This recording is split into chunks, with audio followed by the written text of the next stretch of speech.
Everyone, it's me from New York.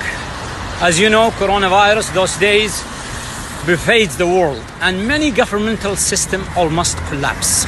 I share this video with all people across the globe, and I'm sure it will redefine our comprehension about what does human rights mean. And here, United Nations, where many independent experts, special rapporteurs highlights the human rights violations and naming the countries that violated the human rights. Amid this pandemic, let's go over the humanitarian work and see how countries responded to their nation's need. Let's start with the UK. British people got stuck abroad with no help. Old British nationals stuck in the airport after Emirates cancelled the flights and said they'd have to stay in Bali for 3 months. The UK embassy in Kuwait said, no financial assistance, go to charities. There's no fruit, there's no vegetables. You just need to stop it. Let's move into Canada. Businesses call for subsidies, and the outside, many Canadians got stuck abroad. And by the way, the Canadian government last year arranged the travel for Saudi teenager fleeing from her family. Thousands who are stuck abroad looking for help from the government to get back to Canada. There's about 1,000 Canadians that are here struggling to get back, trying to find ways, reaching out, and nobody's willing to help. Okay, let's move on to Spain. They are asking for humanitarian assistance. Necesitamos ayuda. Leganés se está muriendo. No hay sitio en el hospital. Esto es una vergüenza a nivel nacional. I'm Amin from Lyon, France. In the line in front of the supermarket. And now I'm here. Wow. It's not easy to find what you're looking for. In the US, let's start with Sanders' tweet about human rights. This system, the system of capitalism where profit matters more than people, is so damn sick.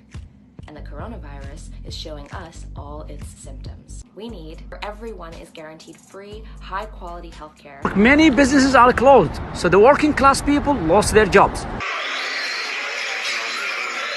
Gloves and masks in the United States are sold out, and Tennessee tells doctors to use diapers and goggles as a protection. Last year, 36 countries issued joint statement about Saudi Arabia, and they expressed their concerns about human rights, and some of these countries are that I mentioned above.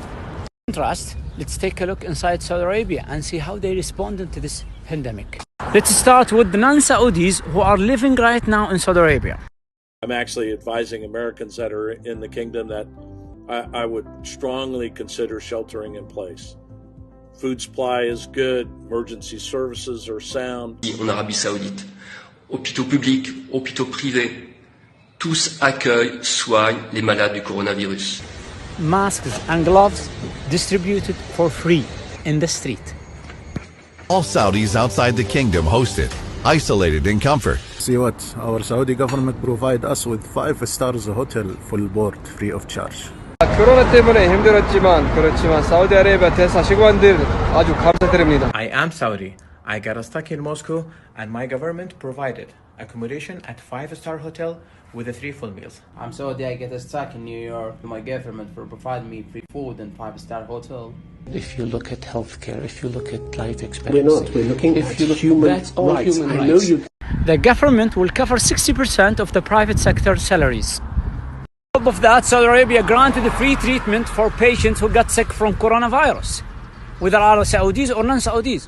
If I get sick here in New York, they will ask me about health insurance. This pandemic shows us the real value of the citizen to its government. Thing you hear about Saudi Arabia, it's based on false allegations and sensationalism, which serves the politician or press agenda or interests. To conclude, what Saudi Arabia did, it's not a human rights.